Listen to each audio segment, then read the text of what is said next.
when then they move to talk about the sacrificial, using sacrifices to illumine the significance of Jesus' death, one, you got to pay attention to, is it the atoning ones or the well-being ones? And when it's the atoning ones, to bring this full circle, it's not on Jesus' crucifixion at all. It's on his ascension, his life, his living embodied presence before the Father. And when they want to talk about Jesus' death as death, even in Hebrews, as Christian Everett Hart has observed, then they avoid sacrificial imagery.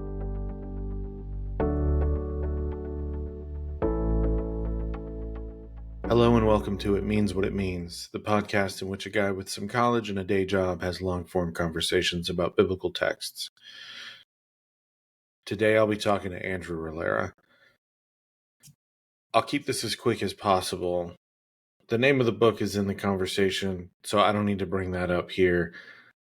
But I think to help clarify and maybe even offer some context to something that comes up a lot in the conversation, I want to read the definition for penal substitutionary atonement from Wikipedia, just so that you're going into this conversation with a framework, even though I suspect most people understand forgiveness as a biblical or Christian concept within this framework, whether they know it or not.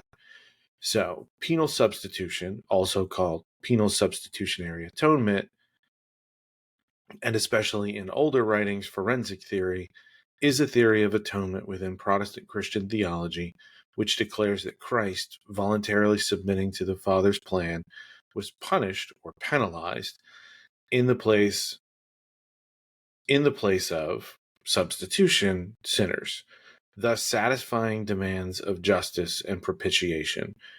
So God can justly forgive sins, making us at one with God, otherwise understood within Christian theology as atonement. If you've listened to the episode with David Moffat and you want to go back and hear a broader introduction to much of what Andrew Rillera is talking about here today with regard to atonement, I think that might be a good place to start.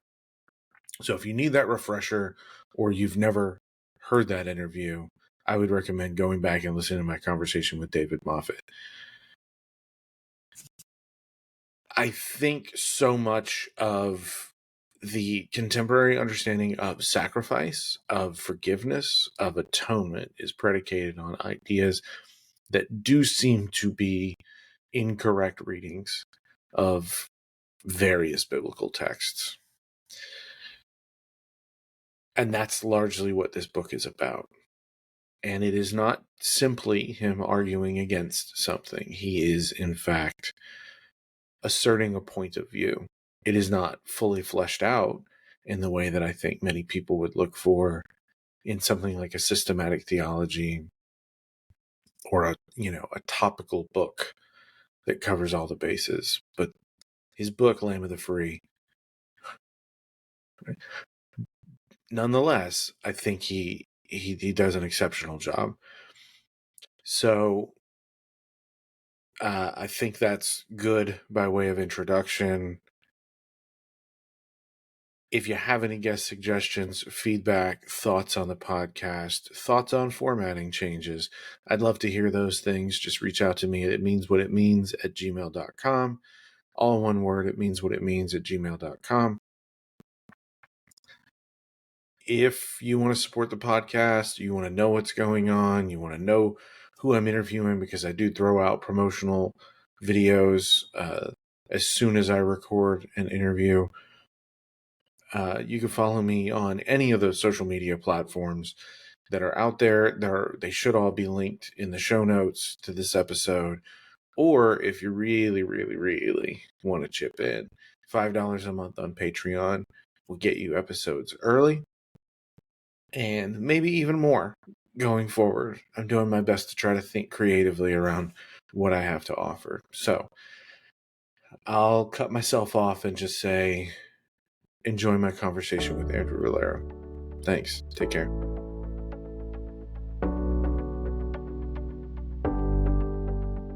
Andrew Rillera, welcome to the podcast. Hi, yeah, thanks for having me. Before we get going, will you tell us a little bit about yourself? I'm sure. I am in my fourth year teaching at the King's University in Edmonton, Alberta. Assistant professor of Bible and theology, or biblical studies and theology, I guess. For got to get that title right. And I'm originally grew up, born and raised in California, Southern California, and then moved to North Carolina when I did my PhD at Duke, and then now Edmonton, Alberta, where I landed a job. And married with 2 kiddos, 13, so or a brand new rookie teenager parent of teenagers, not teenager parents, I guess.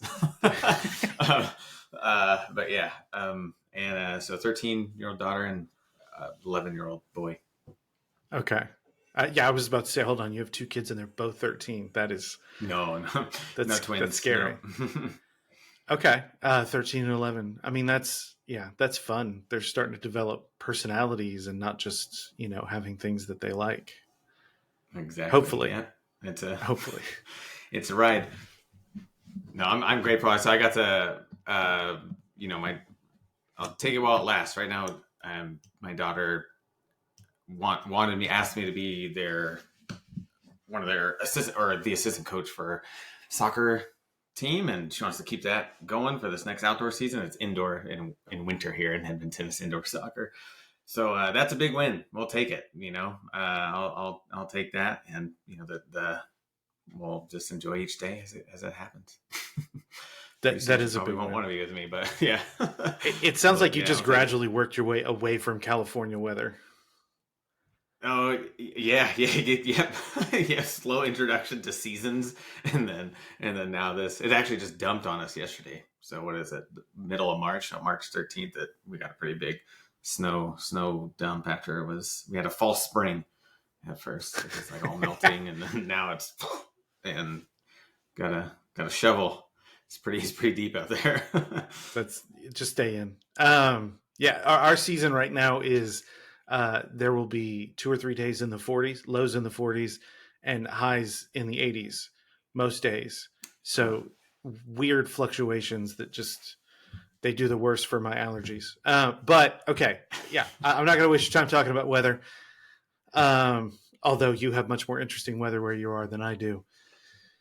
We are going to be discussing your book, which is for those, on Patreon when the video comes up. The cover's right there, which is a really cool cover. When I got that book, I was like, I don't know who did this. I could probably check, but this is a really cool cover design. But the book is Robin Perry. It was his, he didn't design it. It's someone from Cascade, but he's my editor. He's the one who suggested that clip of the gate altar piece, or I don't even know if I'm pronouncing that right, but anyway, yeah. So it's he was like, this is it. I said, you are right. Thank you. It's a beautiful cover. Yeah. Lamb of the Free, recovering the varied sacrificial understandings of Jesus' death. So, and you can veto this if you want, because you are the guest. I really like beginning at the thing that's being asserted. And much of this book is educating people on what sacrifice actually is, because there is an understanding particularly within Christianity. I would say broadly, culturally, there's a problem here, but Christians have a misunderstanding of what sacrifice is. But would you mind starting us off? With what you're saying Jesus is doing, or what did happen to Jesus, and then we can kind of work back on the kind of foundational sacrifice stuff. Sure. So this is probably annoying, but one of my things is I'm not trying to offer here's this one thing, or like an overarching new, this isn't it's Christus Victor versus whatever, satisfaction or penal substitutionary atonement. Part of what I'm doing is saying there's varied ways, not just what is happening in Jesus' death, resurrection, and ascension is multifaceted, because there's a multifaceted set of texts and authors that are expressing what they see as the saving significance of Jesus in all these facets. So there's a lot in one sense, it's very open-ended in terms of the like what is happening depending on, or I mean, open-ended might not be the right word, but varied, multifaceted, because it depends on which text is we're discussing. I don't think there's any one thing going on. If I do have an argument, it's kind of secondary to all that building up, but it's just that a lot of people talk about, I think rightly, that there's various ways that Jesus's death is seen as saving, right? And they try to, or some would include penal substitutionary atonement within that variation. And what I'm trying to show, again, it's not the primary thing, but it kind of happens as a consequence of going through the sacrificial system, the purity system, how then these are used and applied to Jesus in all their variations, is that what results is there's no penal substitutionary atonement is not one of the many ways that the New Testament authors talk about the saving significance of Jesus' death. So that, but I don't have now, like, it's not like, well, it's not that, it's this other thing only. However, I do think a lot, if there is a common denominator between all the other variations out there in the New Testament, I think there is a strong common denominator of this sense of what I still think it's inadequate now, even it's been published just over a year, let alone when I finished the initial drafts, but it's some sort of solidarity, like a thick participatory representation. I don't know, like, that the way the New Testament authors articulate the saving benefit of Jesus' death is grounded in his solidarity and union participation with Israel, or with just Adam, humanity as human, which then allows for our participation, union, solidarity, conformity to him in some way. But that in itself has varied expressions. So I also don't want to conflate all those into the same thing, but I definitely see that as a common denominator within all the other variations of the way New Testament authors are talking about how and why, or just that. Sometimes it's just that. We want a mechanism, but they just state the fact that Jesus has saving benefit and significance. And that comes out in a union, solidarity, participation, koinonia, fellowship framework, even though it has varied expressions. I hope that makes some bit of sense. But yeah, no, I don't have like it's this other theory instead or whatever. Yeah. It's trying to hold the varieties.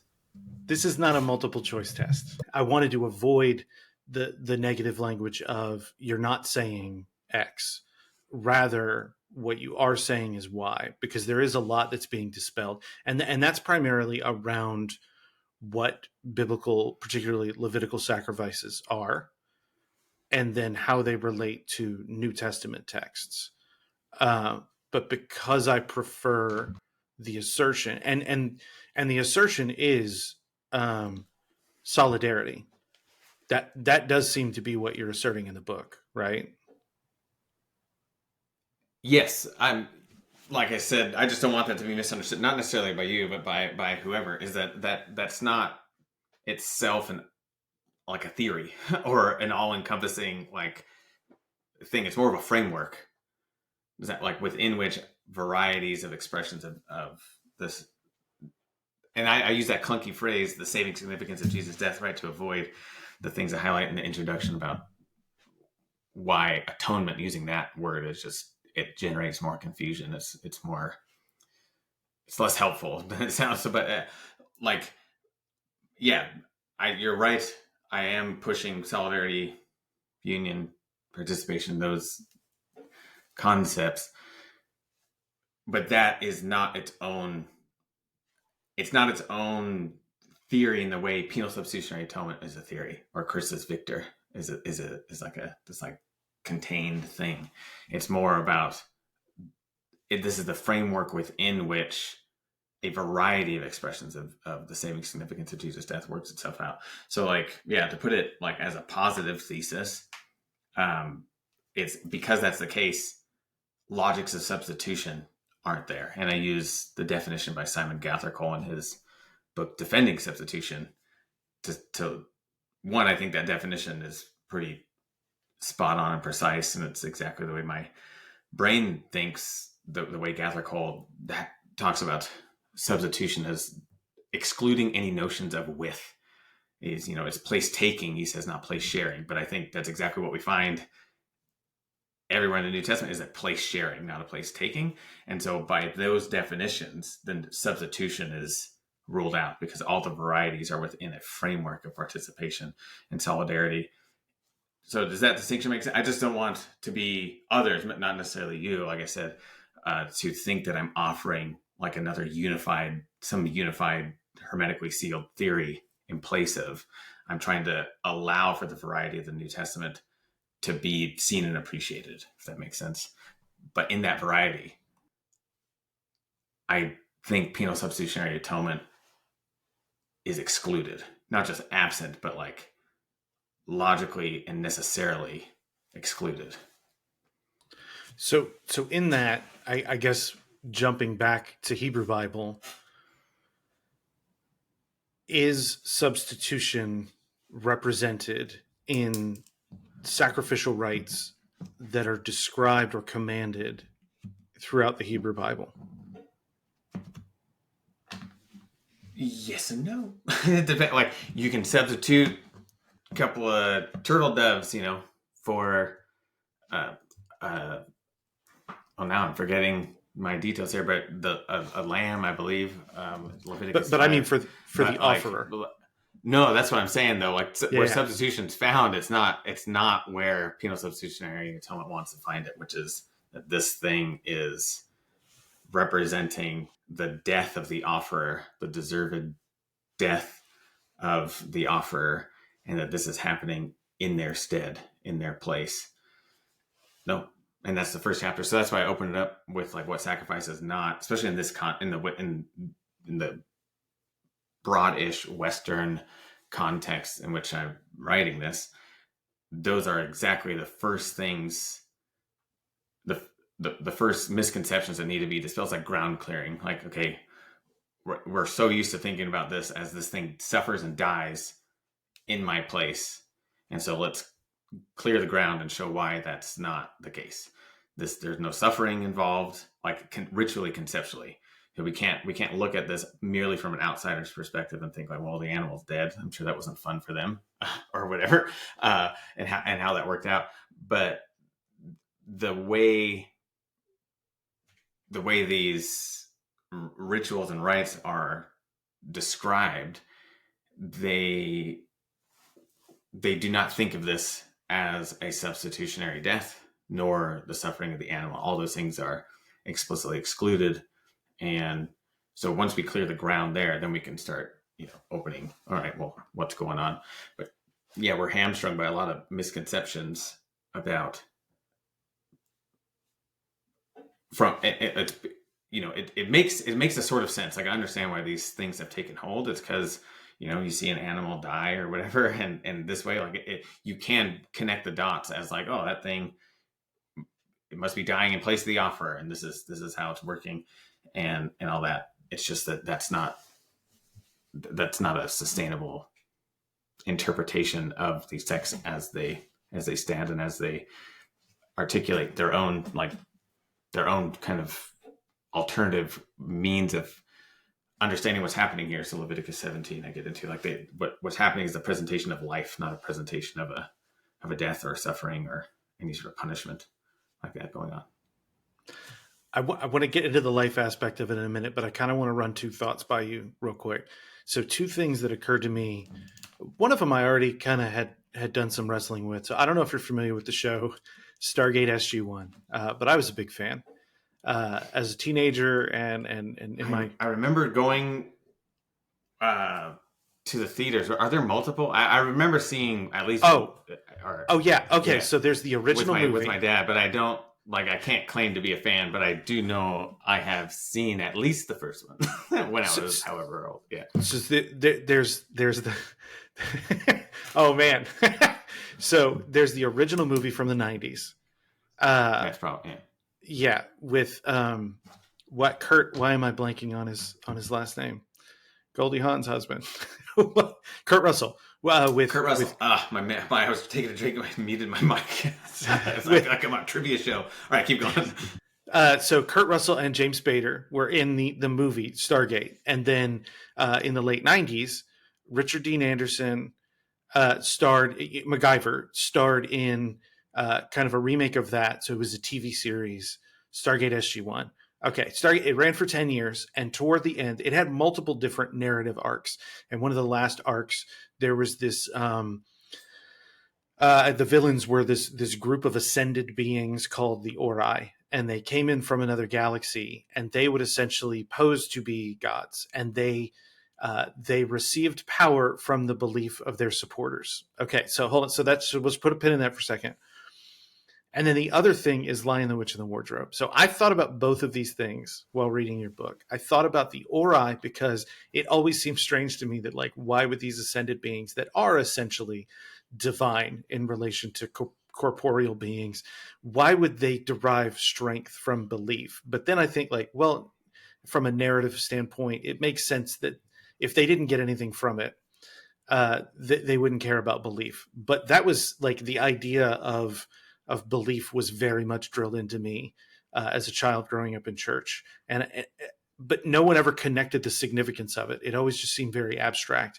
But on the point of abstraction, Aslan is sacrificed on behalf of others, and the thing that occurred to me while reading your book was, and then what? Like, what happens? Like, what? Like, it's almost thinking about that in the story. And I had to go do some Googling because I'm a slow reader, so I didn't have time to reread the book. But it was just like, it almost doesn't seem to matter. It just happened to fulfill some, again, abstract principle. And I started to think about it in terms of what you were talking about. And again, a lot of the meat of this book is focused on, here's what sacrifice is not. And you walk through what sacrifice is to kind of get to that point. But in that process of being educated in that, and I don't remember exactly where the belief thing came into my head while reading your book, but I did think, like, what he's laying out is not abstract at all. It does have a purpose. So kind of zooming back to, we'll say, Levitical sacrifices, the purpose of those sacrifices in purifying sancta is to facilitate what? So that's one category of sacrifice, and I think it derives its logic from the second. So he said, like, so the purifying the sanctuary, that is decontaminating is how I word it, translate that, kiper, the Hebrew verb there for the atoning sacrifices. So now in this podcast, or whenever, I say atoning, I mean sacrificial atonement, this purifying or decontaminating of sacred spaces or things, objects within this sanctuary. So its function is to purify those things, right? Just like a big Lysol spray or wipe, or however you want to think about it, decontaminates various pollutions. And that's so that the temple is the divine dwelling place. That is where it's God's house, right? There's other words used for the sanctuary, tabernacle, tent.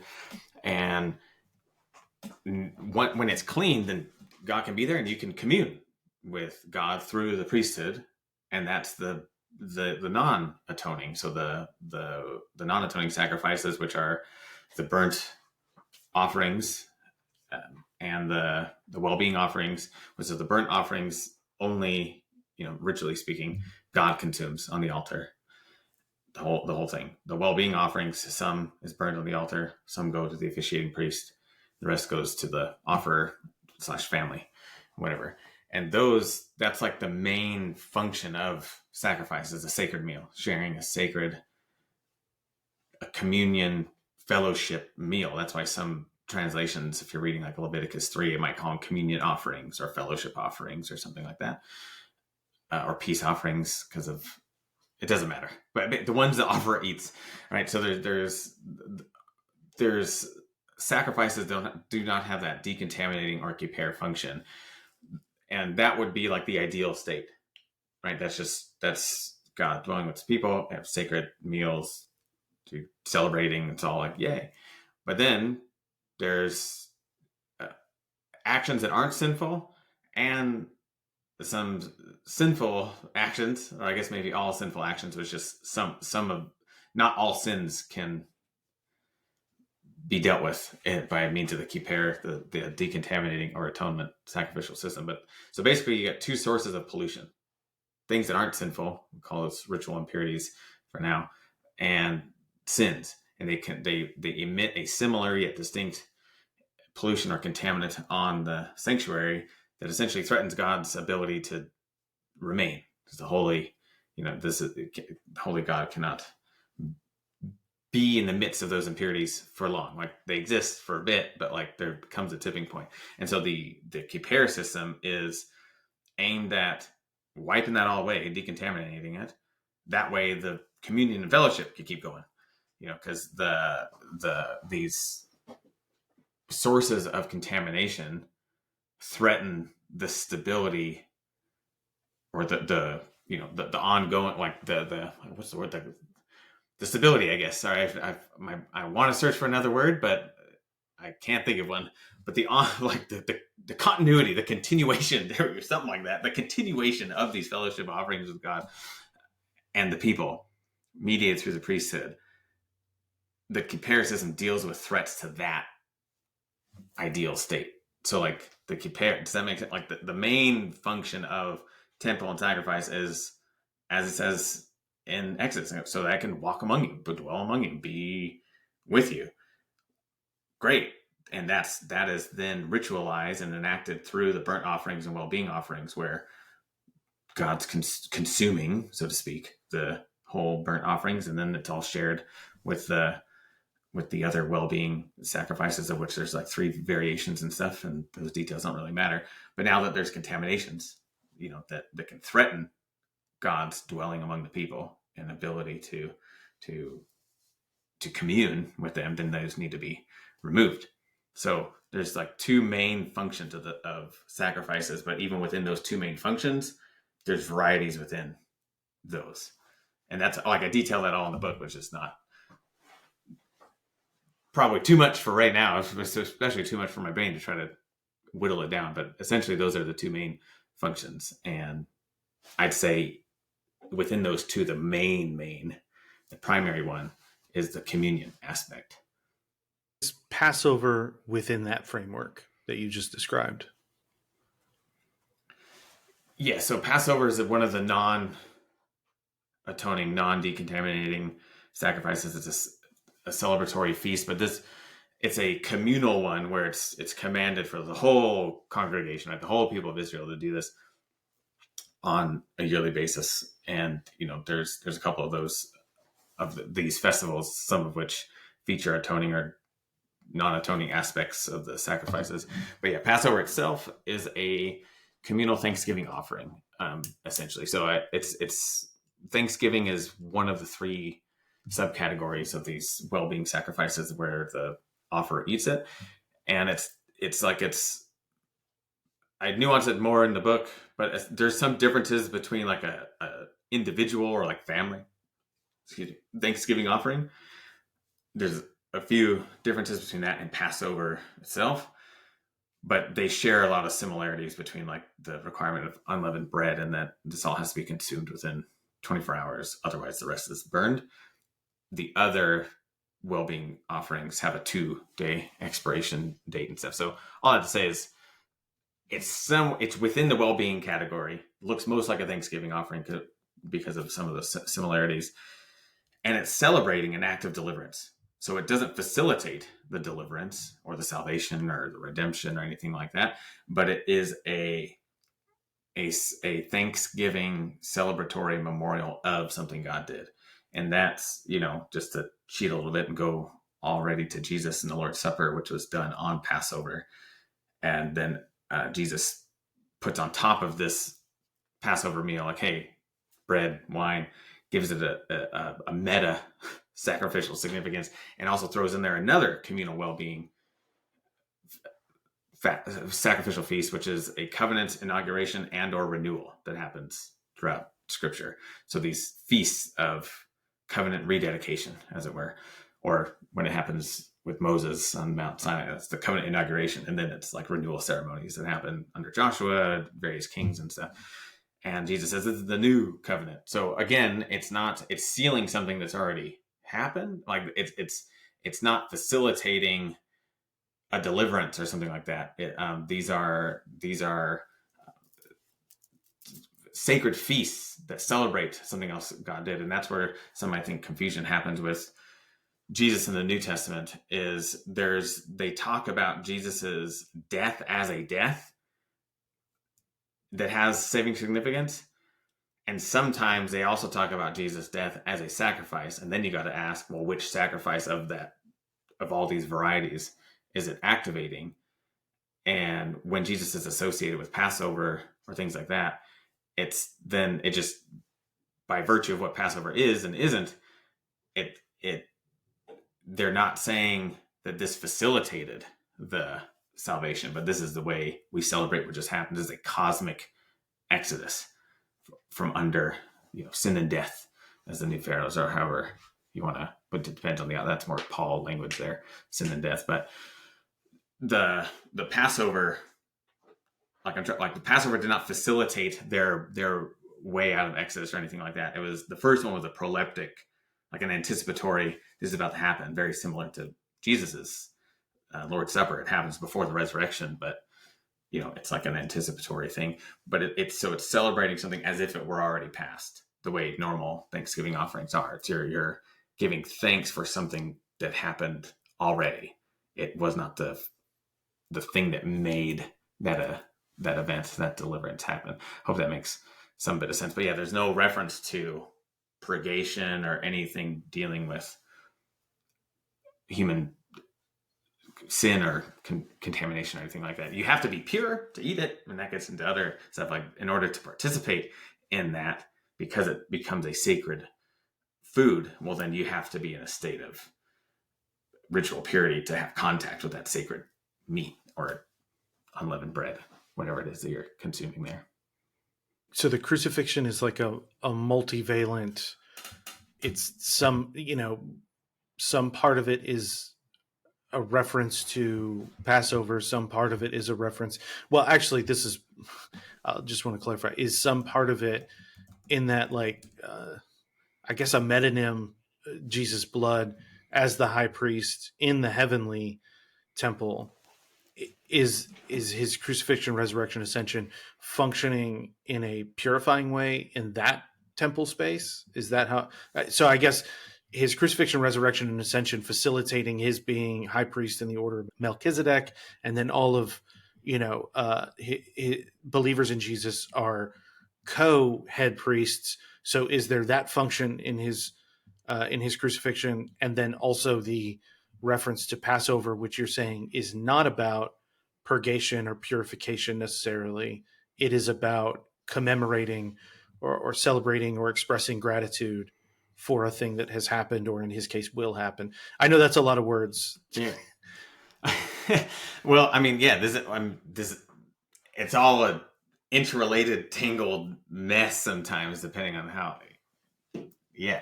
So what the Melchizedek, all that's Hebrews, right? So I want to also I think Hebrews is making its own within the New Testament. I think it's fairly unique, as in, like, I don't see a lot of, like, even if you have, oh boy, I'm getting myself down a rabbit hole I probably shouldn't start down for a second. So let me just back up. The Gospels, I think, primarily deal with Passover, right? It's Jesus within, we're expressing the significance of Jesus in a few ways, but when it comes to sacrificial imagery, it's Passover. But then I don't want to say it's sacrificial imagery in Passover. It's not. There's a lot of other things. But the Gospels are activating Passover imagery. Hebrews and First John do the kippur stuff, but not with Jesus' crucifixion. So this is a lot that I'm leaning on David Moffat's work, where he has shown in a variety of places. I wish I can't remember the title of his monograph on Hebrews. I think Resurrection or something is there in the title. And if he has a bunch of articles now, Rethinking Atonement's his latest book compilation of essays. A lot of them sitting in Hebrews discussions. Anyways, what he has, I think, rightly, I don't want to say like, it's like more of like a discovery. I was going to say has like defended or something, but like he's just shown that what the logic of the kippur function of Jesus is in his resurrected, ascended presence. So his bodily presence in the throne of God, or in the heavenly sanctuary, that is what has the purgative function for the heavenly sanctuary. So the sacrificial atonement, the kippur function of Jesus, doesn't happen on earth. In fact, Hebrews 8 actually says that exactly. If he were on earth, he couldn't serve as a priest because he's from the wrong tribe. But it's a different order of priesthood, it's the order of Melchizedek.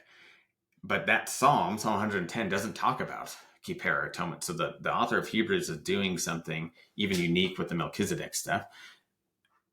I mean, unique as in like he's not just merely relying on Psalm 110 or something like that, right? He's not just merely saying, oh, this says all these things need to happen, therefore let's see how that happens with Jesus. But so he takes Melchizedek, which isn't associated with kippur in the Old Testament, and although Dead Sea Scrolls, but that's another. Okay. Anyways, okay. It's the ascension, though. That's what I'm trying to get at. It's Jesus's when there's a decontaminating effect highlighted for Jesus in both 1 John 2, it's his presence before the Father, and then in Hebrews, it's he is in the Holy of Holies, the true one. Hebrews 9 and following, or it's also seated earlier in Hebrews. But yeah, so those are the only two, I think. That's part of my argument. Some people, even Moffat, try to find and argue for there being some kippur atoning dimension in some other books. It's like Jesus' Ascension in Acts, but I have one of my longer footnotes in there responding to that idea. But I think only 1 John and Hebrews activate the kippur sacrifices in relation to Jesus, and they do so whether dependent on each other or not. I'm not making any claims about that, but what they both share is that this is explicitly anchored in Jesus's ascension, in his life being presented, being there in the Holy of Holies, which Moffat has shown, well, that actually tracks with the sacrificial system. You get something that starts outside and then the blood is the life is how it's considered, not the death or whatever the animal. The life is able, by being presented in specific ways in the various holy precincts, is able to decontaminate and purge away the forces of death, the contaminations of death. And so when you think about that on analogy to Jesus's life, crucifixion, burial, resurrection, ascension, that gets mapped on to the ascension, because that's when his life is before the throne of God, in the true, as it were, Holy of Holies. And I don't think true is the best adjective there, because they're both true, and even according to Hebrews, it's patterned after. But so just the heavenly Holy of Holies, put it that way, the one which is the basis for the earthly copy of it. But Hebrews doesn't denigrate the copy for being a copy, just says that's exactly why Jesus was not a priest on earth, because he was not. The copy is administered and served by the Aaronic Levitical priesthood. Jesus is in the order of Melchizedek, and so this allows him to be in the one not made with hands, but still it's his life. That's Moffat's point. I think he's spot on there for Hebrews and First John. So that, I hope that, like, the other thing I wanted to say on that topic about death, life, and all that is I'll quote in my book. I looked up Christian Eberhardt, and I just have the short title here, so I don't even remember what the long title of this work was, but Characteristics, what it starts with on page 59. And he says, in sacrificial images, therefore, Christ's death is not the actual salvific event. The author of Hebrews provides indirect proof of this subtle distinction. His or her general Christological program that salvation is accomplished through Christ's death is stated again in Hebrews 9:15. But in order to prove this statement, the author of Hebrews needs to change the imagery that has been so thoroughly developed throughout the entire chapter. Hence, she or he leaves cultic metaphors, so leaves them aside, abandons them, and chooses a secular legal background when arguing that succession takes effect upon the death of the testator. So making a testament, living will and testament. The legal metaphor provides a sufficient background to argue that somebody's death has a positive effect.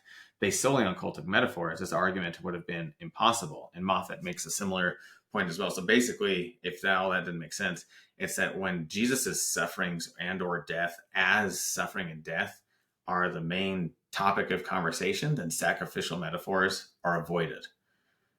Because that has no theological significance, the death, qua death of the sacrificial offering. What matters is the presentation of life. So when the author of Hebrews is so heavily invested in sacrificial imagery, what Christian Eberhardt is observing, and David Moffat then builds on as well, now I following in their stead, is that when then they move to talk about the sacrificial, using sacrifices to illumine the significance of Jesus' death, one, you got to pay attention to, is it the atoning ones or the well-being ones? And when it's the atoning ones, to bring this full circle, it's not on Jesus' crucifixion at all. It's on his ascension, his life, his living embodied presence before the Father. And when they want to talk about Jesus' death as death, even in Hebrews, as Christian Eberhardt has observed, then they avoid sacrificial imagery. So your question was something about like the crucifixion, like which part or something like that, like is, and resurrection and ascension, where does that map onto these sacrifices? And so when it's the crucifixion, it's either, or sorry, put it the other way. When it's kippur, when it's atonement, it's on the ascension. And that's pretty significant for a lot of, like, that has significant theological implications given the cultural inheritance of a penal substitutionary framework, broadly speaking. So to bring up a distinction that David Moffat made when I talked to him, he was saying, because I was asking crucifixion, resurrection, ascension, I think it was N.T. Wright that, it was the first person I ever came across that talked about like looking at them as a single event. And he was saying, well, we can really only look to the person of Jesus. We can't look at any of these events as in and of themselves helpful in understanding. It's like in its entirety, to understand what's happening, we have to look at Jesus. And then also another thing he said was he distinguished between, I'll just say kippur because I don't know enough. I'm not experienced enough in biblical languages to not sound pretentious. I pronounce it. I don't trust me either. I'm a barbarian, man. I don't need people being like, listen to him putting on airs.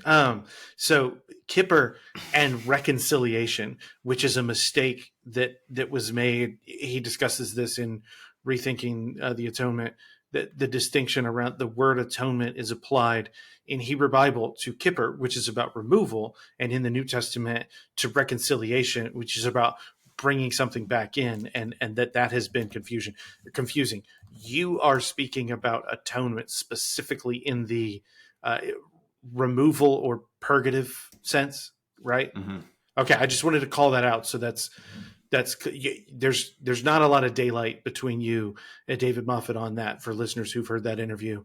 But then for the looking at a specific event or accomplishment of Jesus may not necessarily be that helpful because it is this whole tapestry. I mean, like you said, like it's complicated, it's kind of messy, and it's a lot of different people talking about a lot of different things in overlapping and sometimes I won't say contradictory. That's not the right word, but it's the first word that comes to mind. And then while you were speaking, I realized I needed to mention for listeners to get a better and they're going to be doing this for long term. Logan Williams and Yeah. why am I Paul Sloan? Am I Paul Sloan? Yeah. Paul Sloan? You took, so we can go. I know at the end you asked like, oh, what resources or whatever. There's my answer. Yeah. Right now. Absolutely. David Moffat, we've already name dropped him. Anything by him, Yeah. and then now this podcast, and also Jesus and Jewish Law podcast is going to go into a lot more depth than we're going to have. Andrew and I are going to have to discuss these things. But I will say I was a little frustrated. More broad too. I think there'll be more. Sorry, go on. Yeah, but that, no. I said one of my main where people can go to find more of these on these topics. But yeah, go on. While reading your book, I felt like, oh, this is so, like, this is an epiphany for me. I grew up going to church. I've read theology and biblical studies, and I feel like I'm being exposed to these ideas. Like this is the first time in middle age. And then I listened to this podcast. Or no. It was actually on Script or Biblical World, and they were going through misconceptions. So it was before Jesus and Jewish Law podcast even came out.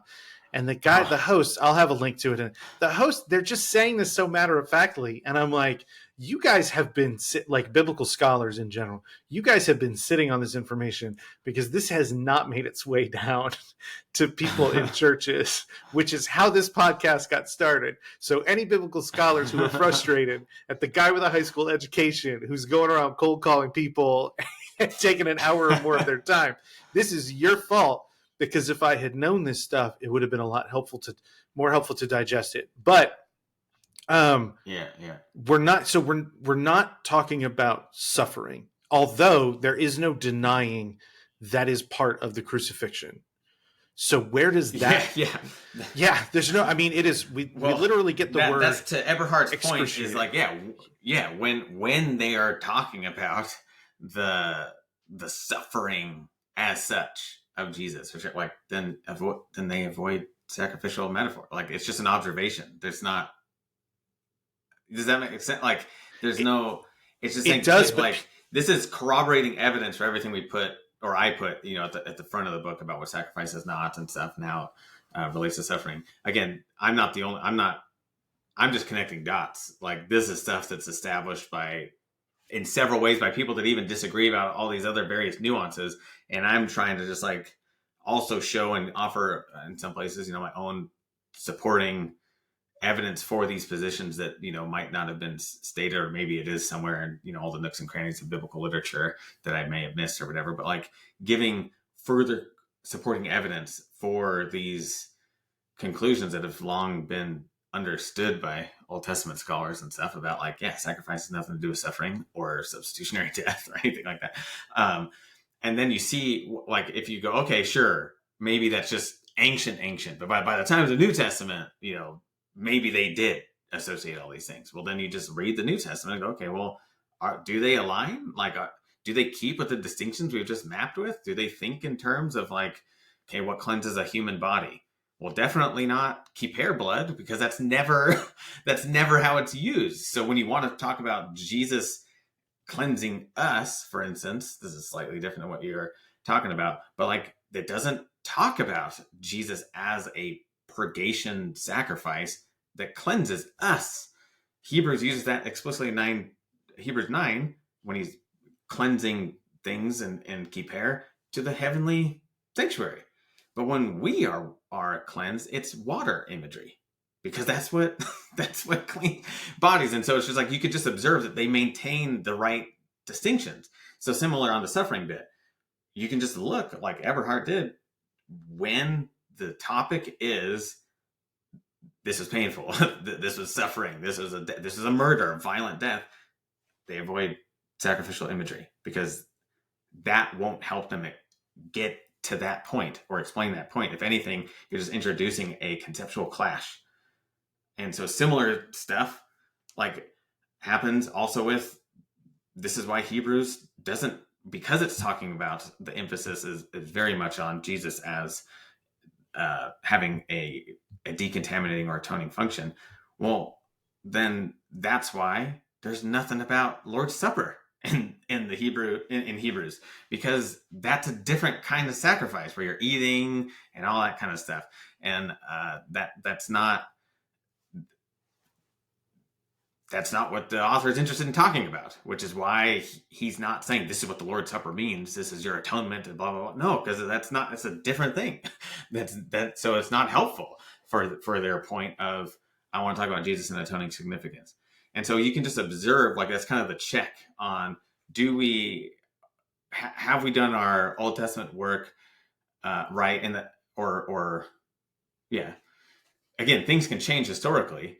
But okay, well, now we have a baseline. Let's just see where do the New Testament authors bend and break the categories. Again, even for all the differences within Old Testament scholarship, these are pretty like stable conclusions that we're drawing on. And then you look in the New Testament and say, are they conflating things that ought not to be if they were doing it? Like have like.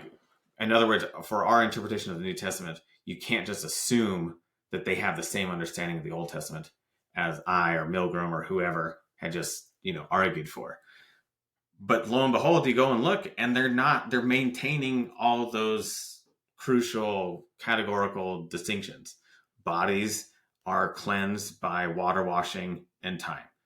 So the Spirit's washing, like baptism, that's why all those are what they are. Kippur, decontaminate sancta, not body. So Hebrews, and it's the heavenly one. Sacrifices are not about suffering or substitutionary death. So when we're talking about Jesus' death, let's avoid the sacrificial metaphors. When we're talking about sacrifices, we're going to do it they do it in a way that conforms to those atoning, non-atoning, purity, all like they cohere with those categories. And so that I think is a lot that then functions as more, just reading this from a purely historical standpoint, it offers significant corroborating experience that first century Jews like took their literature seriously, either from synagogues or however they're having it. Like it was just ingrained, these basic distinctions: sacrifices you eat versus sacrifices you don't eat because of their function. Bodies are cleansed with washing and or time. Chatat, the purgation sacrifice, that purifies sacred objects. This has nothing, sacrificial system has nothing to do with suffering and death and violence. So we don't use them in order to describe and highlight when we do want to talk about an aspect and significance of the suffering and violent death that Jesus endured.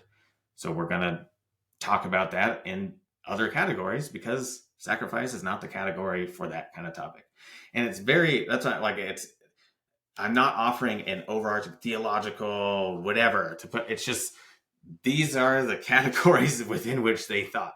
And there are a variety of expressions of the way we also see a great variety in first century or Second Temple Judaism, not just first century, about purity concerns and different, conclusions and determinations. But those details, they matter for different topics. They don't matter for the purposes of why I wrote that, which was to show that, again, the framework within which the variety happens is participation, solidarity, and union and all that. And that this excludes penal substitutionary atonement. No New Testament author articulates a saving significance of Jesus either as a sacrifice or just even as a bearer of agonies, as a penal substitutionary atoning thing. So does that make like that? Those are the two kind of main prongs of my book. And so, yes, those details and nuances matter and various differences. But on another level, what really matters is all the commonalities and how the New Testament further corroborates that, yeah, these categories are fairly simple. Like they're complex because of what we've inherited, what we have to disentangle and disconnect and redefine or whatever. But once you get it straight, it's fairly fairly straightforward. People have asked me like, oh, how long did it take you, to write this stuff? And all that. It's like, well, once you get, it's more just time. Like it kind of wrote itself. Like once you get the pieces in place, it's just like, okay, I guess we'll talk about First John and Hebrews in this chapter. You just kind of go through it, and it just kind of snowballs, its way through. It's in my mind it's more of a labor of just like showing the work, as it were. But like it's Eberhart and Moffat, they've put their finger on key things long ago, with the limits of the way sacrificial imagery is deployed for Jesus. Because that's the other thing I'm trying to, like, everything gets totalized into a sacrificial framework. So any notion about Jesus' death or blood, that's a sacrifice. No, probably not. Oftentimes blood, as I show there, just means violent death. And therefore, especially because it's violent death, probably you won't see sacrificial imagery in reference to Jesus context. Yeah. Okay. And when you do get the sacrificial imagery, it's not going to be emphasizing the suffering, agonizing aspect of being crucified. I hope that, but New Testament authors find pastoral, theological, whatever significance in all those various aspects of Jesus, in the fact that it was a Roman capital punishment, in the fact that you can think about this on analogy to the well-being sacrifices, in the fact that you could think about them on analogy to the ritual washings, in the fact that you could think about it on analogy to the kippur decontaminating function. Also within economic metaphors of redemption and all other things. So does that, I hope that I want it to be sufficiently confusing where people go read the book, but also does it make sense of saying the problem is when folks are just conflating everything into one thing. So Jesus' death and blood, it's all sacrifice. And then you think sacrifice is always substitutionary death. And that's what all forgiveness is. And it's just all these things just slammed onto each other when there's a variety, there's distinction, there's nuance and care. And it's just observable, like Eberhard saying, that's not really an argument. It's more of an observation. It's just look how they describe Jesus within sacrificial imagery, and then when that's dropped in favor of something else, and that maps on to exactly what we would find of someone who's paying attention to the Pentateuchal and prophetic, sources about how these categories intersect or don't intersect, and how they relate and remain distinct and all that. So apologies if that's confusing, but I'll just pretend that was on purpose to get people to be like, all right, enough ground clearing. I'll go see what you have to say in detail. It's much better written than I speak. So I'm like, there's nothing wrong with the way you speak. I think you're doing a great job, and it is helpful to me. There is no substitute for having an understanding of whether you call it Hebrew Bible or Old Testament, because if you approach texts from the Hebrew Bible with like a sneering superiority that the actual truth because it was a flawed or dysfunctional system. What I'm learning is more from you, David Moffat, Jesus and Jewish Law podcast, and so many other places is that that's not what the New Testament represents. And there's a lot of really good work being done by people on that. You mentioned blood. So blood in a New Testament context is a reference to pain or suffering. But blood, as you're talking about, I want to use this word because I've been re-listening to an audiobook series where there's a vampire and I came across the word exsanguinated. So blood that is, we'll say, peacefully exsanguinated from an animal. What is I don't think that we think about blood in the same way that particularly ancient Israelites did. So can you walk us through what they thought blood to be? Well, again, so it in sacrificial context, blood is not associated with death or violence, and Leviticus goes out of its way to say it's not that. In fact, Leviticus 17 is very crucial here, and as everyone admits, they'll go to Leviticus 17. What is it, 11? And they're like, that's penal substitution. Oh, let me get the verse real quick, just so it's right reference and so 17:11 NRSV, for the life of the flesh is in the blood, and I've given it to you for making atonement, or to kippur for your lives, for your souls on the altar. For as life, it is the blood that affects kippur, that makes atonement. And so people recognize that's crucial. The problem is somehow a lot of penal substitutionary people take it as like your life is forfeit. It's the life, as in it paid for your life. Does that make sense? When it's actually avoiding connotations of death, it's life can purge, because what it's purging are things associated with death, with the forces of death. So you cannot bring death or anything that is in Leviticus's eyes associated with death. So if you have a skin that looks like you're a rotting, walking corpse, even if it's just a small thing, and it's an actually medically very mild condition, well, that is bringing death. That would be bringing death into too close of a proximity to the sacred space. So it's that's impure. So you're not bringing impurity. You're not bringing death into God's presence. Death is not purging these things. It can't be. They're trying to avoid any association with death. So by turning this life verse here on its head and making it like, well, it'll be your life that's forfeit, and now you do this thing. And so they're using life as a way of actually talking about death. And that's not what it's talking about.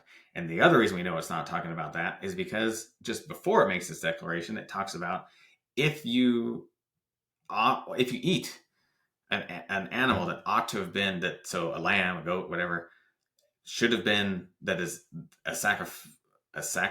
eligible to be sacrificed.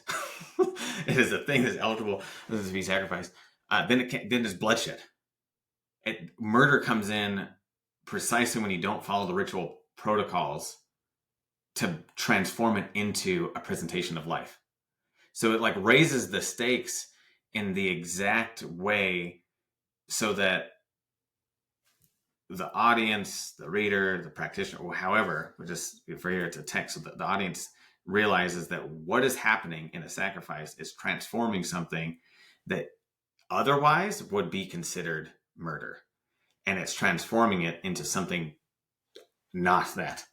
It's transforming it into a way of accessing life, precisely to purge away things associated with death. Does that make sense a little bit? So blood in the sacrificial context is life. It doesn't represent death. It doesn't represent suffering. And that's why there's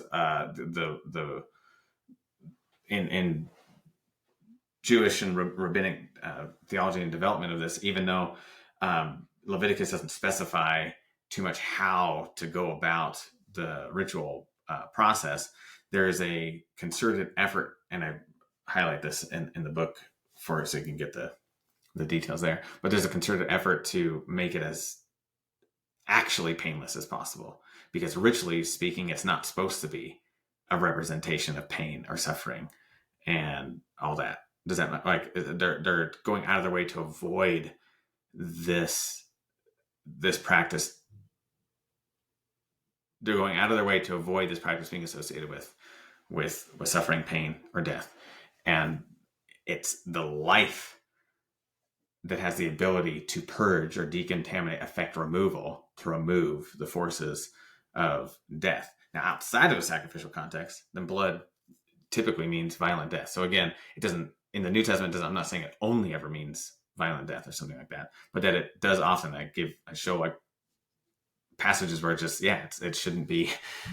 This isn't a controversial thing. It's just look at how these things are read and are written, and then I'll stop there. Yeah. I'll wait. You don't have to what stop. are your follow up comments or questions on there? So life, like blood, doesn't mean one thing in either testament, but within a sacrificial context. But it does for us. Life. And Moffat goes into a lot of this as well, so that also kind of punt to his work, or not punt, but refer direct other people. Yeah. But so blood does have pretty much a single meaning for us culturally. For one to spill their blood, is their life is like blood is representative of their life being taken.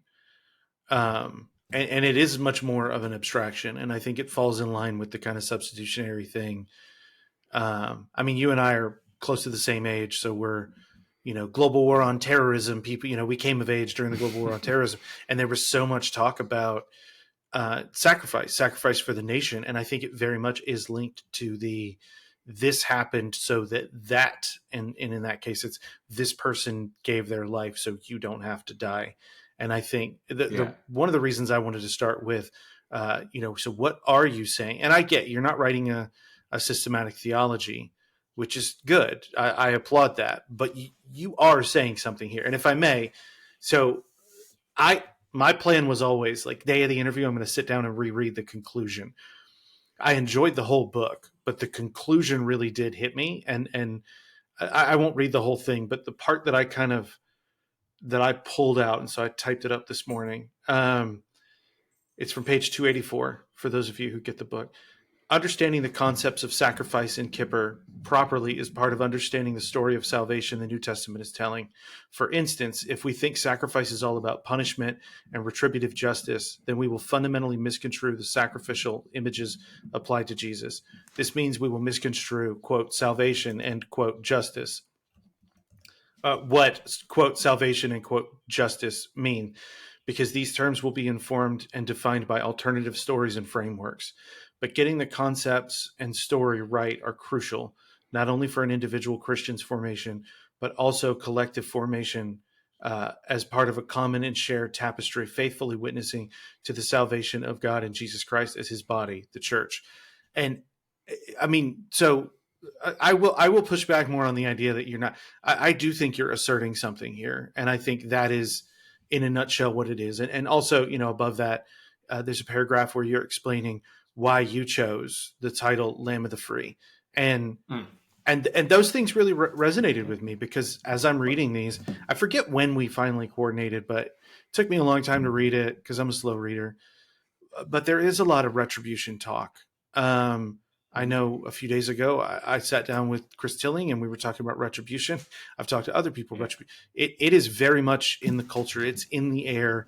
And I think also it carries this idea of satisfying abstract moral or legal principles. And what you're laying out in the book is a very tangible thing of sacrifices were done this way to achieve these ends. And there may be a broad array or spectrum of reasons. And then that's applied to Jesus. And it happened. And that's what it did. And then there's also this other function of the suffering. And so we need to be able to separate those things when we're engaging with the text, and that you should not be trying to engage a New Testament text without also trying to engage respectfully and with consideration a Hebrew Bible text. I know there's no question there, but that's kind of my pushback on the idea that, that you're not asserting anything. Oh yeah. Let me, I should have been more clear in the podcast. Hopefully it's clear in the intro and conclusion. So what I'm trying to do in the intro and conclusion is saying, this is where you can read this book.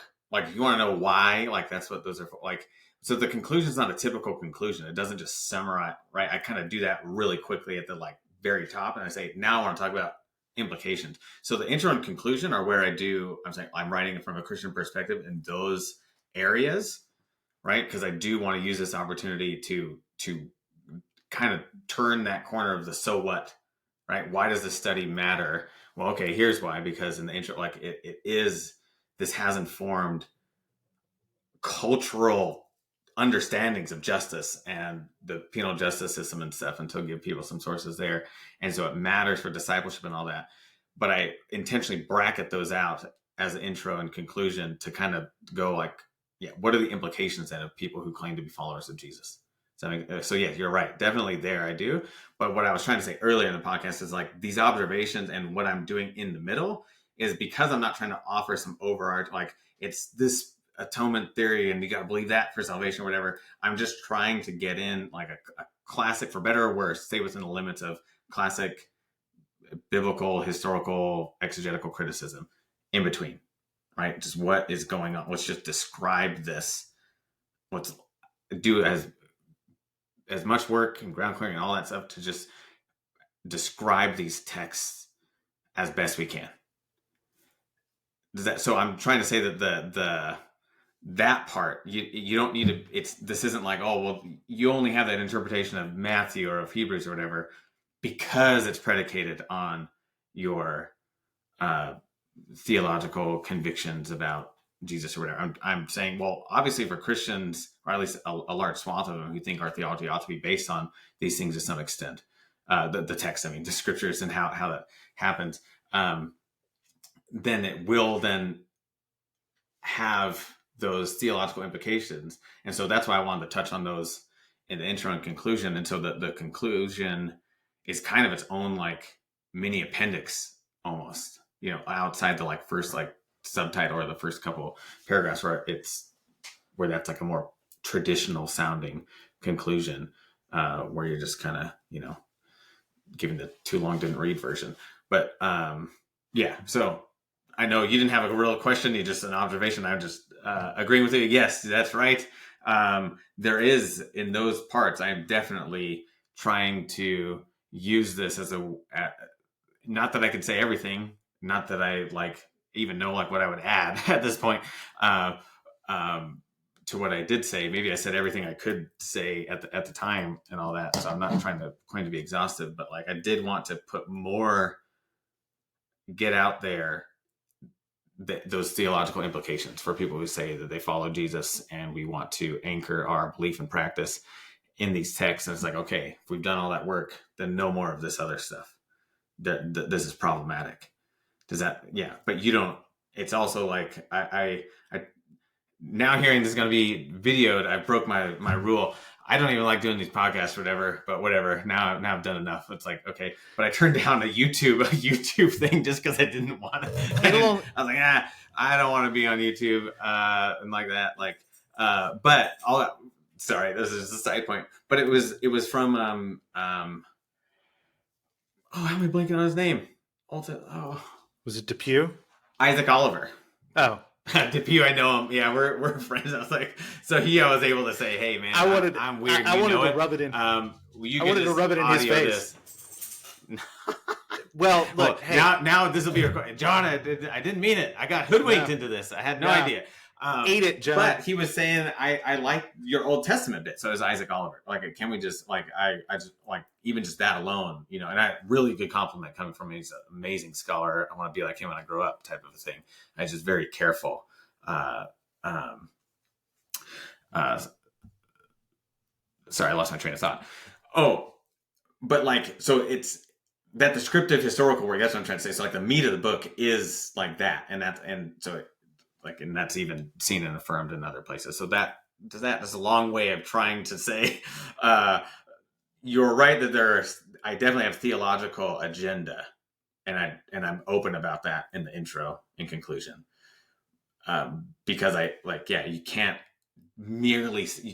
actually separate yourself from all these things. They're all intertwined and entangled, but to the best that I could, and as far as it stands now, and who's read it and all that, respected people I trust their opinion have affirmed like, oh yeah, that like you're doing, the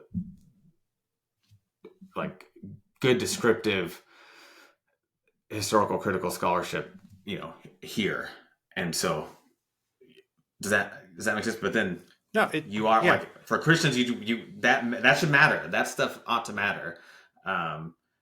For then how we are appropriating these things for ourselves today in both belief and practice. I think to call it a theological assertion isn't quite enough. And I understand from a Christian or a Jewish or any other religious perspective, if you say theological, it encompasses what I'm about to say.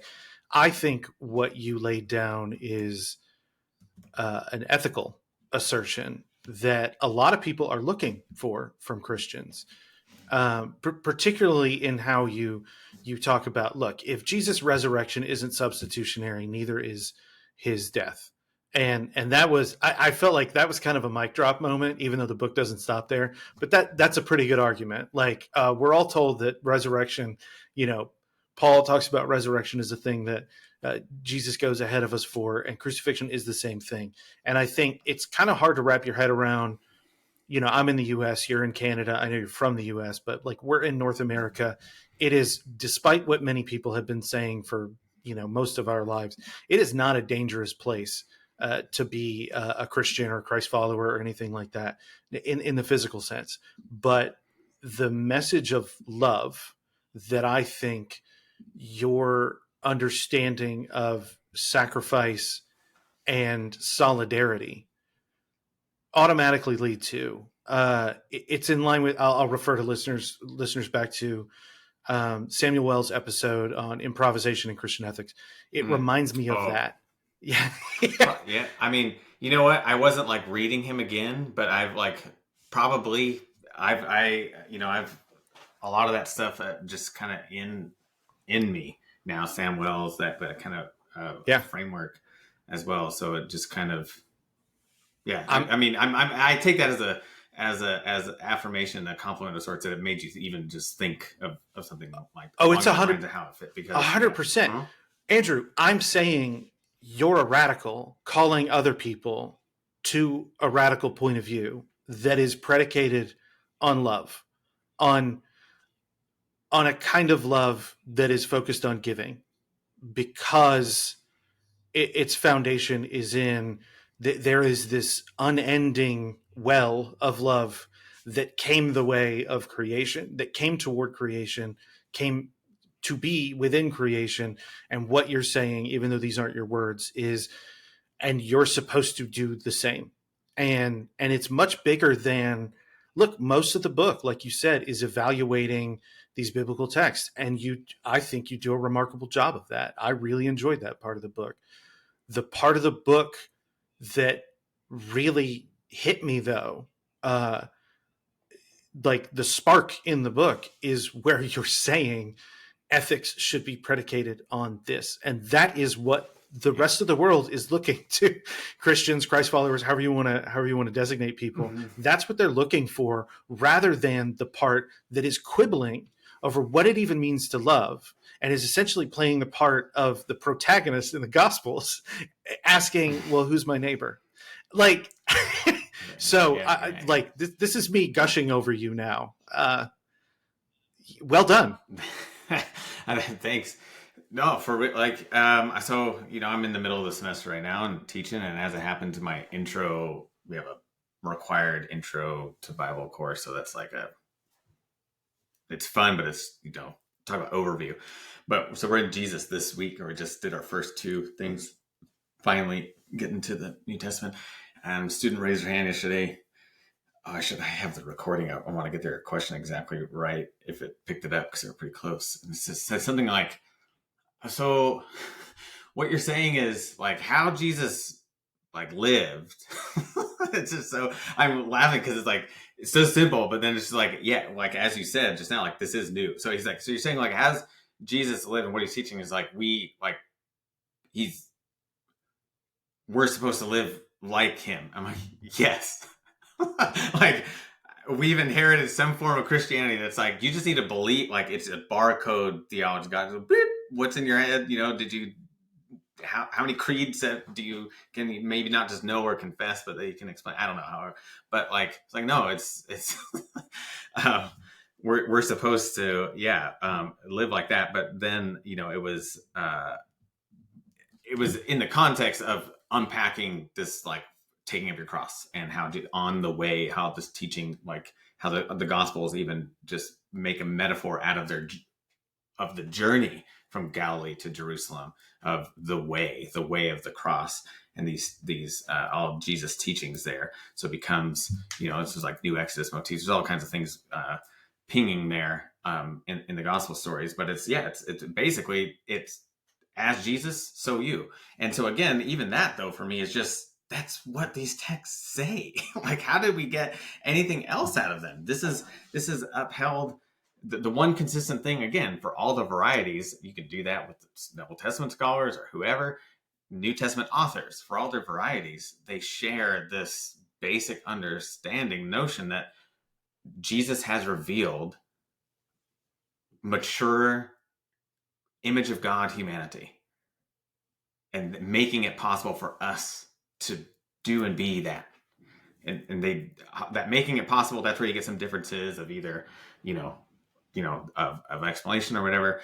But yeah, it just like there is a boiling down thing on this side of our discussion and what we're talking about. It's conformity to the likeness of Christ. And so theologies that make the cross something that we avoid, it's like, how do we get that? Just on a descriptive level of these texts, like to make like the cross into something that we avoid, or even to something that God inflicts on Jesus. Well, then why in the world? So God's inflicting it on us then, if we like pick up your cross and all this sort of thing that's not only in the Gospels, but then co-crucified with Christ, daily living out the death of Christ, all the stuff I talk about in the conclusion there.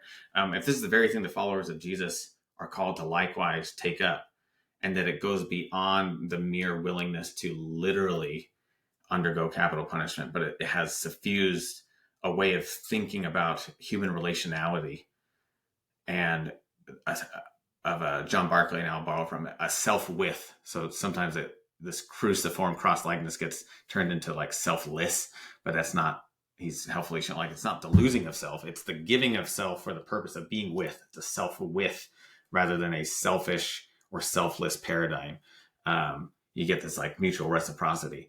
But yeah, that's the way of the cross though. It's not just literal in that, like when they make it a metaphor, I've often heard it metaphoricalized when I was, after being Jehovah's Witness in evangelical spaces, as like, this is my cross to bear, and some like sin that you just like, usually lust or something, greed, that, this is my cross to bear type of a thing. It's like, well, that you're making a metaphor out of it, but in a weird way. When the cross gets used as a metaphor for ethics and all, it's so you have the world's goods, 1 John 3. How can, if we know what love is by this, and we ought to lay down our lives for others, then if you have the world's goods and you see someone in need, how could you be indifferent to them? Instead, don't just love in word, but love in action, in deed, and in truth, not just with your words only. And this is all based in the character of Jesus that is supremely revealed in his death and the cross. And so, like, there's just so much. Like, yeah, you're right. That does have ethical import. But even when I'm doing that stuff, and I'm very open that I'm like, this is me speaking as a follower of Jesus and pleading and talking and encouraging to others who share that same commitment and confession. And it's like more of like a pastoral admonition. I still think what I'm doing is just pointing people back to what these initial witnesses to Jesus were saying. As he walked, so you also walk. This is the pattern Peter talks about. This is the example, the pattern that we are called, to conform to, and the way Paul talks about it with co-crucifixion, or being conformed to his likeness and daily living out the death of Christ, that life may be made known.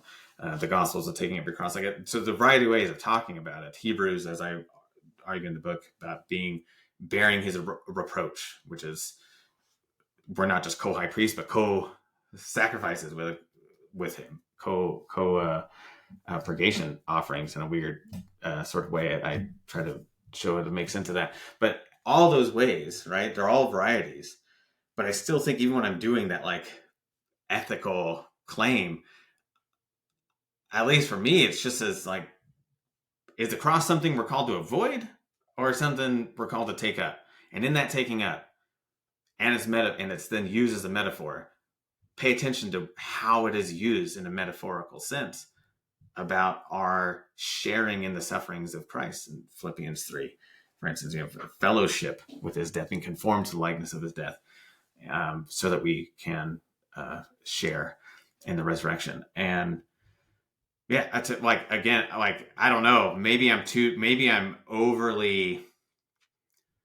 self deceived a little bit, where I'm kind of just like, it's just, those are the claims. Like, you got to square with the claims in Scripture if you want to have any integrity, saying this is these texts, these witnesses are the grounds and basis for our self-understanding as a community.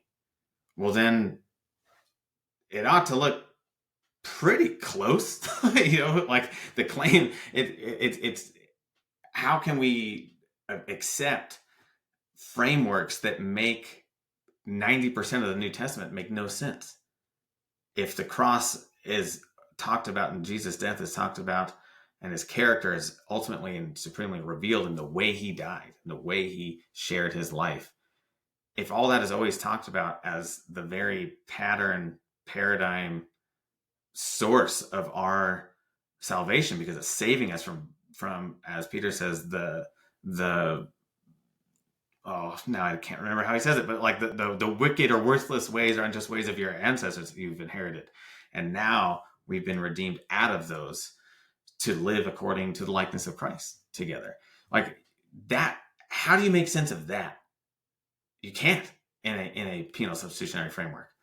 You just, you have to have incompatible notions somehow held side by side, that the cross is something we are spared from, we avoid, because it's what God inflicted on Jesus. And if you believe these things, then you don't have to do that. But like times infinity in some either conscious hell or forever annihilated. And simultaneously, it's also this very thing you're supposed to conform to and take up and should characterize us. That's it's like, well, those aren't just different. those are mutually exclusive. There's a difference between saying, hey, let's talk about Jesus in terms of water washing. Oh, let's talk about Jesus in terms of Thanksgiving offering. Oh, let's talk about Jesus in terms of kippur, atoning sacrifices. Sure, because none of those are incompatible with the other one. You can, so there's a multiplicity that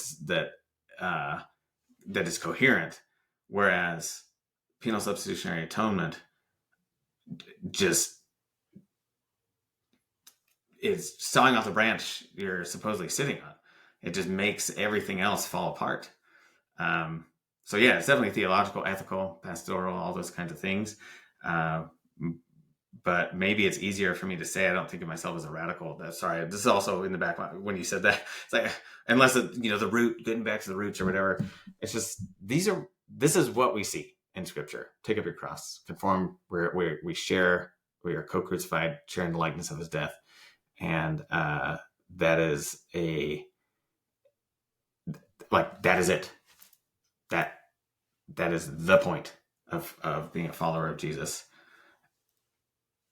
Even if all of the varieties there afterwards, we can just reduce it down to cross likeness, because it's Christ likeness, because that conforms to the image of God as revealed in Jesus. Yeah, look, it sounds like what you're saying is it's not a bullet somebody else took for you. It's a bullet that hit somebody else that's coming for you too. Is you didn't dodge Definitely it. not bullets. Yeah. Just brace yourself.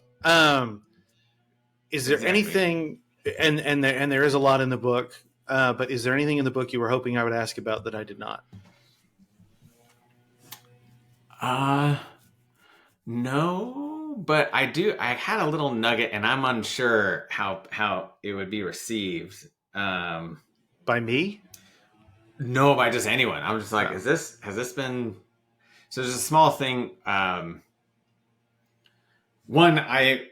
Passover section, if I do say so myself, this is where one of the small tidbits I was about to say, but I'll back up and say my Passover section, I think, is awesome. all the talk, firstborn, dealing with that from several angles. Please read those bits. That's always, it's the firstborn, it's substitutionary, and all that, and how that works out. It's like, pay attention to how the firstborn stuff is even worked out in the Torah and the Levites and stuff. And so I'm kind of fighting two fronts there. Some that talk about initial firstborn human sacrifice and stuff, and that I exclude, or I think that's not what's talked about. And Joel Baden's another Old Testament scholar I've developed on that point. But okay, so within the Passover though, it's always been like, this is one of the go-tos in like seminary somewhere else, like the Bible contradicts each other, and you see it kind of, you can see this in the Passover instructions. So in Exodus, they're supposed to boil it. Roast it, not boil. Deuteronomy, the meat has to be boiled. It can't be roasted. And then Chronicles says like you boil it in fire. I might be missing something. I'm pretty sure that's right. But again, look at the details. And one of my things, the way I make sense of that, again, it's a small point, doesn't really matter for everything else. But I just think, well, the first Passover, if it's not an actual, it's not a sacrifice, because for it to be a sacrifice, there has to be an altar. It has to go up and smoke somewhere. There has to be some sort of priest-ish figure. So even Abraham, right? There's an altar. There's got to be, that is what makes it a sacrifice.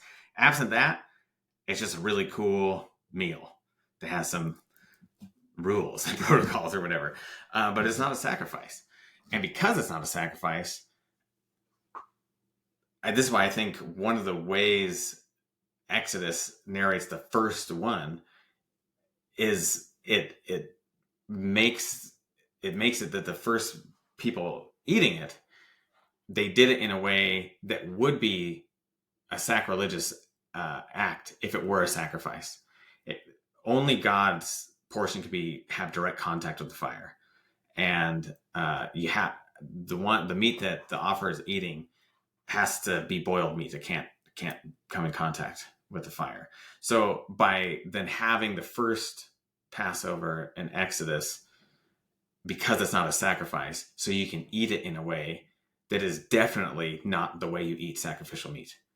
So that there's no confusion almost of, hey, we know the sacrificial system isn't implemented yet.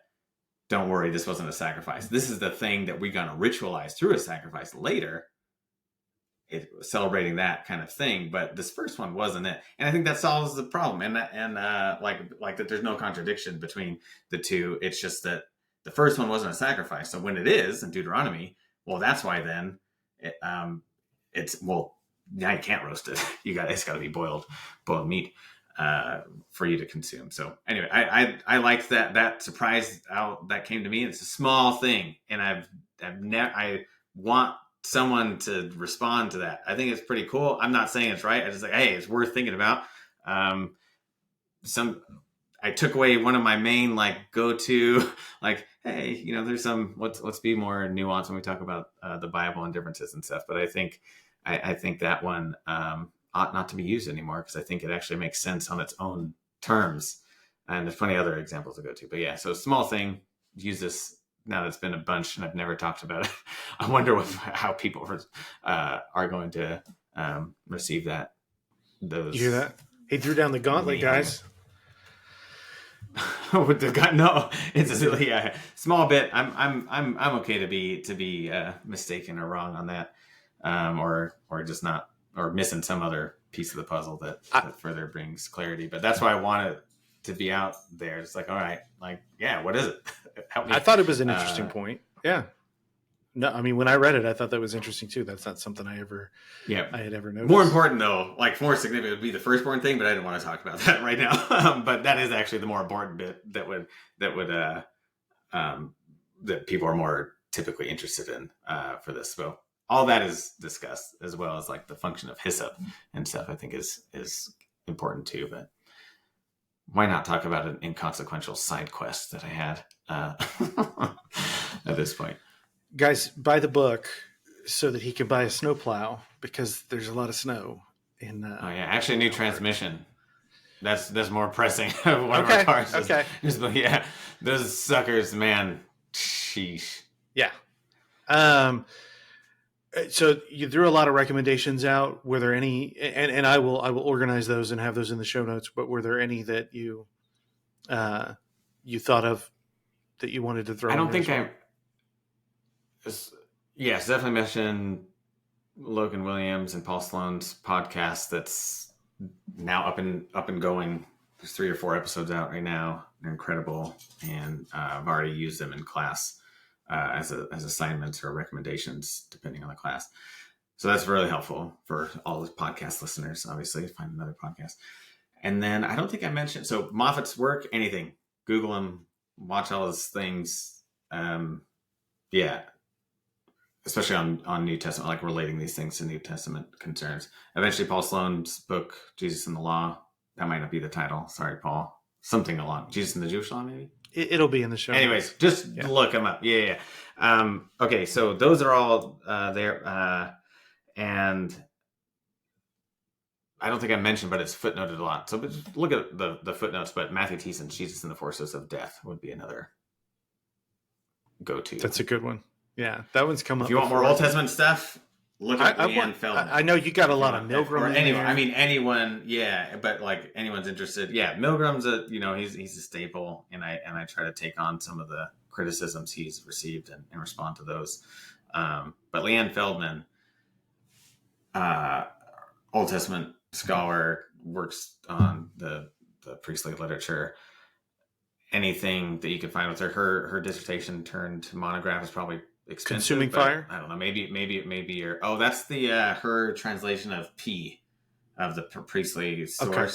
That's really cool to see it that way in her translation and stuff, and just her introduction there and her translation process and her footnotes are helpful. But her book, The Story of Sacrifice, was really helpful for me, and I know she's gotten other projects in mind and in process, but yeah, for Old Testament stuff and kind of the cutting edge of applying all those insights, but then just sticking within the Old Testament literature, and also she does like work on Aramaic Levi that I believe it made it into the book. Now I don't remember, but I know. Anyways, I just want to, not just New Testament folks, take Leanne Feldman's work if you're interested in some Old Testament. There's other things, but just I'll stop there. Yeah. Yeah. So I'm going to throw this out there. Well, I'll say this, and then I have one last question. So I want to say, because I know Daniel Rodriguez will be listening, I didn't not ask about Gerard on purpose. I just forgot, and now it's too late. I have a brief on that because well, I will bother Andrew to come back on, and we can talk about Rene Girard later. But what do you read for fun? Fantasy literature often now. I used to only be like in theological. It's like, oh, this is my hobby, and it was, and that's true. But a couple of my students, or one mainly, hey Braden, if you're listening, he's cited in the book. Actually, gave me cool insight. He's my first or second semester teaching at King's. He took the class I did on sacrifice, but he's introduced me to Brandon Sanderson, who's more popular. I knew you were going to say that. Yeah, I know. I was gonna say it's also like some people in the highfalutin are like, oh, he's too popular now or whatever. And I don't care. I'm easily entertained, and I love it. I love Stormlight Archive and all that. And got my daughter and wife into it, so that's what we're reading for fun. Is a lot of his works, and also keeping up with some of the other stuff my daughter reads, and Keeper of the Lost Cities or whatever she's on these days. Warrior Cast before stuff, so I read some young youth fantasy stuff as well, but I like it. It's all good, and I've actually think it is for the best. Like I needed to not only ever be consuming biblical studies or theology stuff. So yeah, and that's what I read for fun. That's hey, whatever you read for any sci-fi, or is it just fantasy? What's it? Before I kind of got like super into it, but later or now ish, it's like Stormlight Archive stuff. But earlier, I was during my PhD. I just read a lot more fiction now. I'm like, man, I overworked myself. I've been like, I just need to actually treat this as like a job and do something else for parts of the day. But Orson Scott Card, that's another. Is that the Ender's Game? But it's like it's a 4-book set, and I forgot the name of the whole thing. But Quartet. I know what you're talking about. I've never read it though. Speaker for the Dead and all those. So yeah, that's the only sci-fi I think. I'm trying to. Yeah, and I read Robin Hobb, the Farseer stuff. If you're looking for like humorous fantasy, I would recommend Terry Pratchett's Discworld series. It's really fun. All right, really funny. Yeah. Okay. Well, unless you have anything else for us, I'm going to call this one good. Andrew Rillera, thank you so much for sitting down with me. Oh, thank you. Hope it's helpful. It was. Okay, man. Take care. Bye.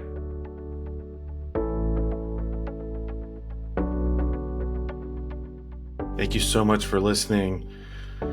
I'll keep the conclusion short. Please follow for $5 a month at patreon.com. Use the link in the show notes to do that.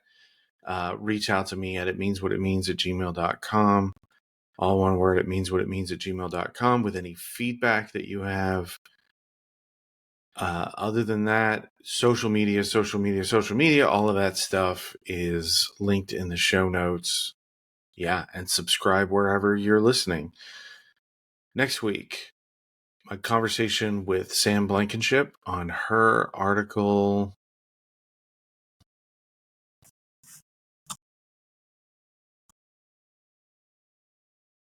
Next week, my conversation with Sam Blankenship on her Journal of Biblical Literature article, Persian-style historiography in Ezra Nehemiah. As a history, not just a history buff, but a history major, this was interesting to learn more about ancient methods of creating historical records. So here is a quick preview of my conversation with Sam Blankenship. Thanks. Take care.